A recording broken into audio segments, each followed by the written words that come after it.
Hello दोस्तों, आप लोगों का स्वागत है शशि एएसओ यूट्यूब चैनल पर। आज आप लोगों को कराने जा रहे हैं बिहार पुलिस उत्पाद भर्ती परीक्षा 31/7/2016 को प्रीवियस ईयर जो एक्साइज कांस्टेबल में पूछा था। एक्साइज कांस्टेबल 2016 में ही पूछा था, उसका 100 क्वेश्चन आप लोगों को कराने जा रहे हैं। इससे पहला क्वेश्चन देखिए, जिसका कोई शत्रु पैदा ही नहीं हुआ है उसको क्या कहता है? उसको अज्ञेय कहा जाता है। धन को व्यर्थ ही खर्च करने वाला होता है, उसको अपव्यय कहते हैं। जिसके हस्ताक्षर नीचे अंकित है उसको अधो अध्याक्षर कर्ता कहते हैं। जिसका हस्ताक्षर नीचे अंकित है उसको अधो अध्याक्षर कर्ता कहते हैं। बरसात बिल्कुल न होने क्या कहलाता है? मतलब जब बरसात बिल्कुल एकदम नहीं होता उसको क्या कहा जाता है? उसको अनावृष्टि कहा जाता है। निम्न में से तद्भव शब्द का चयन कीजिए। मतलब इसमें से तद्भव शब्द का चयन कीजिए। मतलब कौन तद्भव शब्द है? तो देखिए, अंत्र, अंध्र, अंगुष्ठ, अंडी। इसमें अंडी है जो तद्भव शब्द है। बहती गंगा में हाथ धोना, यानी बहती गंगा में हाथ धोना का सही अर्थ है ये क्या है? मुहावरा है। बहती गंगा में हाथ धोना का सही अर्थ है ऑप्शन ए है। चतुर्थ वृत्ति से काम निकालना, अपना काम निकालना, पुण्य का कार्य करना, अवसर का लाभ उठाना। जो बहती गंगा में हाथ भरता है उसको अवसर का लाभ उठाना कहा जाता है। निम्न में से कौन सा शब्द स्त्रीलिंग नहीं है? इसमें से बताना है कि 7वां क्वेश्चन है कि इनमें से कौन सा शब्द स्त्रीलिंग नहीं है? सुबह, दोपहर, सांझ, दिन। इसमें दिन है जो स्त्रीलिंग नहीं है। सुबह भी क्या है? सुबह है ये स्त्रीलिंग है। दोपहर, सांझ दोनों स्त्रीलिंग, दिन स्त्रीलिंग नहीं है। 8वां क्वेश्चन देखिए, निम्नलिखित में से कौन सा शब्द हंस का पर्यायवाची शब्द है? हंस का कौन सा शब्द पर्यायवाची है? तुरंग, मराल, पंचवारण। इसका हंस का पर्यायवाची शब्द भुजंग हो जाता है। फिर लिखा हुआ है चूज द, इसमें इंग्लिश में पूछता है। तब इंग्लिश क्वेश्चन तो देखिए 8 को पूछता है, हिंदी पूछा, कहीं 5 को पूछता है, कहीं 8 को। अब देखिए 9वां क्वेश्चन इंग्लिश है। Choose the word which is the synonym of the word word given is bold bold letters. मान लीजिए बोल्ड में लिखा हुआ करिया में, इसमें सैनो, सैनो मन होता है पर्यायवाची शब्द। मान इसी की तरह कौन है? इवोक, इवोक, इवोक है। इस इवोक की तरह इसमें कौन शब्द है? इसे डेवलप हो गया, स्लो हो गया, कॉल फोर्थ हो गया, रिमूव हो गया। तब इवोक मन होता है एकदम एक बैक अटैक करना, इसीलिए कॉल फोर्थ इसका आंसर हो जाएगा। कॉल फोर्थ इसका आंसर हो जाएगा। आगे 10वां क्वेश्चन देखिए, choose the word which the antonym of the word which bold letter. मैंने एंटोनिम विपरीतार्थक से होता है, इसका उल्टा क्या होगा? इनहेल। इनहेल का उल्टा मतलब क्या होगा? तो बर्थ है पहला ऑप्शन, दूसरा है repair, excellent, exhale, exhale. Inhale मैंने हो, इनहेल का इसे सीधे आप रटिएगा तो इनहेल का होता है एक्सहेल। इनहेल मैंने अंदर, एक्सहेल मैंने बाहर, इसका आंसर हो जाएगा बाहर। Fill in the blanks with correct word. ही, इसमें है जो कैरेट वर्ड इसमें भरना है। ही इज ब्लाइंड, खाली स्थान, he is our fault. He is blind यानी इस प्रीपोजिशन है, प्रीपोजिशन यहाँ पर कौन सा लगेगा? तो ब्लाइंड अगर कोई शब्द दे जाता है इसके पहले टू लगता है, प्रीपोजिशन टू लगता है। अब 12 क्वेश्चन देखिएगा, इसमें लिखा हुआ है कि which of the following word has wrong spelling. इसमें कौन सा स्पेलिंग है जो रॉन्ग है? फेनिस, फेंट, फेमस, फेबुलस। इसमें आप बताइएगा कि कौन सा है जो मीनिंग है जो गलत है। तो ये फेम्स मीनिंग गलत है। देखिए फेमस, फेमस सही है, फेथ फेथ सही है, फेबुलस भी सही है। फिर इसमें लिखा है कौन सा मैंने मीनिंग है जो गलत है? प्रिविलेज, विलेज, डिस्टिनिजस, डिस्ट्रैक्शन होता है। इसमें आप बताइए कि कौन सा 13 में क्वेश्चन थी गलत है? तो जेनस ही गलत है। अब 14 से 15 क्वेश्चन देखिएगा, each of the flowing sentence is divided into 4 parts, 1 part है ईरर। मानी 4 पार्ट्स है, ए बी सी डी, इसमें एक ईरर है। ईरर आप लोग को ईरर मन होता है गलत। इसमें कौन सा पार्ट है जो गलत है? तो देखिए, people should not be, people should not be misguide from the politician who will do who will do any things for their personal interest. इसमें बताना है कि कौन सा गलत है। तो इसमें बी गलत हो गया, फिर 15 देखिएगा, as a nation we just don't know how how to value our calculate tensors. इसमें बताना है कि कौन सा गलत है, तो इसमें भी बी गलत हो गया। अब देखिए, अब सामाजिक अध्ययन जीएस से क्वेश्चन है। 16वां क्वेश्चन देखिए, भारत का संविधान कब अपनाया गया था? ऑप्शन ए 26 जनवरी 1950, ऑप्शन बी 26 जनवरी 1949, ऑप्शन सी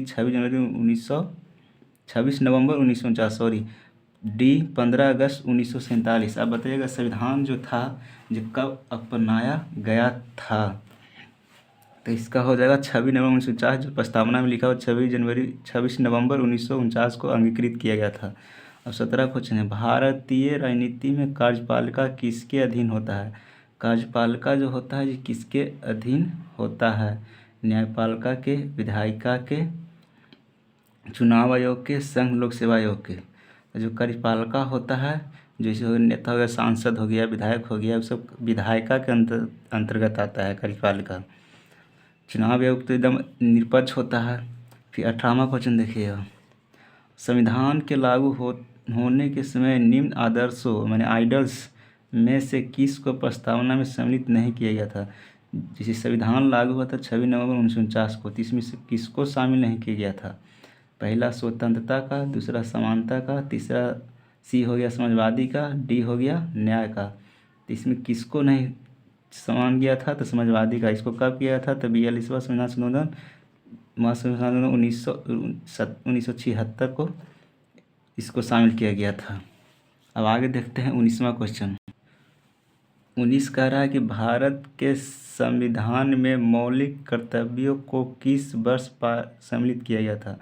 मौलिक कर्तव्य को किस वर्ष किया गया था? 1950 ए, बी 1965, सी 1969, डी 1976। कह रहा है कि भारत संविधान में मौलिक कर्तव्यों को कब मतलब भारतीय संविधान में शामिल किया गया था? तो 1976 में शामिल किया गया था। फिर जस्टिस अल्तमस कबीर के पश्चात भारत के मुख्य न्यायाधीश कौन बने थे? जब जस्टिस अल्तमस कबीर के पश्चात भारत के मुख्य न्यायाधीश कौन बने थे? ए ऑप्शन जस्टिस पी अस्थाशिवम, दूसरा जस्टिस के जी बालकृष्णन, तीसरा जस्टिस जे एस वर्मा, चौथा जस्टिस ए एम आनंद। इसमें बताना है कि उस समय कौन बने थे मुख्य न्यायाधीश। तो बने थे कौन? Justice P अस्थाशिवम। वर्जयान संप्रदाय है मानी किससे संबंधित है? कौन धर्म से वर्जयान संबंधित है? पहला हो गया बौद्धों से, दूसरा हो गया जैनों से, तीसरा हिंदुओं से, चौथा हो गया तानो धर्म से। तो आप लोग बताइए किससे है? तो ये बौद्ध धर्म से है, बौद्ध धर्म से वर्जयान संप्रदाय है। राजतरंगिणी के लेखक कौन है? Option A Kalidas, B Kalhan, Bhaskaracharya, चौथा चवर। आप लोग जान ही रहे कि कलहन है जो राजतरंगिणी के लेखक है। वंदे मातरम के रचयिता कौन है? रविन्द्रनाथ टैगोर, नजरुल इस्लाम, निराला, बंकिम चंद्र चटर्जी। तो बंकिम चंद्र चटर्जी हुए जो वंदे मातरम के रचयिता हुए। 24वां क्वेश्चन देखिए, गालिब थे माने गालिब कवि थे, सूफी संत थे, चित्रकार थे, राजा थे? तो गालिब क्या थे? गालिब थे कवि, बहुत फेमस कवि थे गालिब। फिर 25 क्वेश्चन देखिएगा, हेनसांग ने किसके शासनकाल में भारत की यात्रा की? हेनसांग ने किसके शासनकाल में? कनिष्क के, हर्षवर्धन के, चंद्रगुप्त के, स्कंदगुप्त के? तो सीधे ध्यान दीजिएगा, हेनसांग, हर्ष होता है हेनसांग, हर्षवर्धन के शासनकाल में यह हेनसांग चीनी यात्री था जो यात्रा किया था भारत के। 26वां क्वेश्चन देखिएगा, निम्नलिखित में से कौन सी नदी का उद्भव अमरकंटक से हुआ है? अमरकंटक से कौन सा नदी निकला है? गोदावरी हो गया ए, दूसरा हो गया बी नर्मदा, तीसरा हो गया ताप्ती, चौथा हो गया कृष्णा। तो अमरकंटक कहाँ है? अमरकंटक के पहाड़ियों से नर्मदा निकली है, सीधे उल्टी बहती है नर्मदा, और तापी पश्चिम की ओर बहने वाली नदी हो गया 2। नाथुला पास राज्य में है माने नथुला जो दर्रा है जो किस राज्य में है? जम्मू कश्मीर, हिमाचल प्रदेश, सिक्किम, अरुणाचल प्रदेश। तो नथुला है जो सिक्किम में दर्रा है। फिर चार मीनार स्थित है जयपुर में, आगरा में, अजमेर में, हैदराबाद में। तो चार मीनार मुख्य एक बहुत बड़ी इमारत है जो कहाँ स्थित है?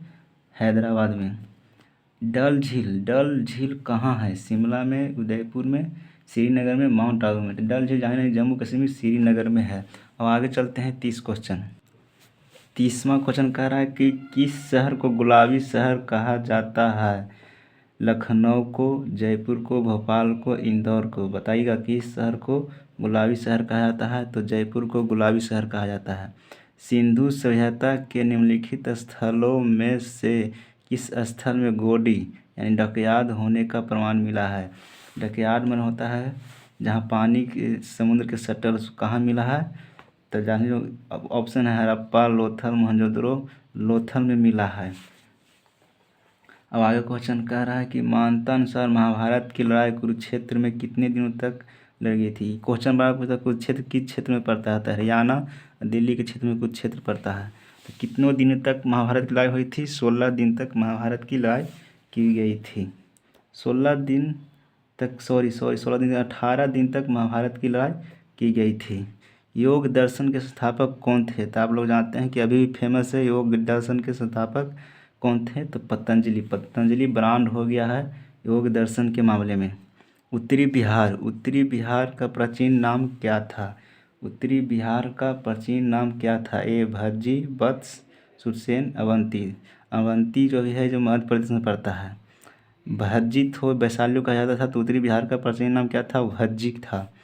द्वितीय बौद्ध संगति कहाँ हुई थी? द्वितीय बौद्ध संगति कहाँ हुई थी? ऑप्शन पाटलिपुत्रा, वैशाली, राजगिरी, कुंडबरम। तो आप लोग जाना प्रथम बौद्ध संगति कहाँ हुई थी? राजगिर हुई थी। द्वितीय पाटलिपुत्रा हुई थी। द्वितीय हुई थी वैशाली और तृतीय हुई थी पाटलिपुत्र हुई थी। या चौथा हुआ था गुजरात में कुंडबरम। चौसा की लड़ाई शेर शाह ने किसको हराया था? चौसा की लड़ाई में शेर शाह ने किसको हराया था? पहला ऑप्शन इब्राहिम लोदी को, जहांगीर को, मोहम्मद लोदी को। सी ऑप्शन डी हो हुमायूं। चौसा की लड़ाई में शेर शाह ने किसको हराया था? चौसा की लड़ाई में हुमायूं को हराया था। निम्नलिखित पेशवाओं में से नाना साहब के रूप में कौन लोकप्रिय थे? मैंने नाना साहब के रूप में किसको जाना जाता था? तो आप लोग जानते हैं कि बालाजी विश्वनाथ ऑप्शन ए हो गया, बाजीराव 2 हो गया, बालाजी बाजीराव 3 सी ऑप्शन हो गया, डी हो गया माधवराव। तो पेशवाओं के नाम से नाना साहब को जाना जाता था किसको? बालाजी बाजीराव को। निम्नलिखित किस ब्रिटिश जनरल ने पोर्टो नोवो में हैदर अली को हराया था? किस ब्रिटिश जनरल ने पोर्टो नोवो में हैदर अली को हराया था? ऑप्शन ए कैप्टन फोफेम, दूसरा सर आयर कूट, तीसरा कैप्टन हेनर मुनरो, चौथा हो गया जनरल गोलार्ड। तो जानते हैं सर आयर कूट ने कैप्टन पोर्टो नोवो को हराया था। आगे देखते हैं 39वां क्वेश्चन।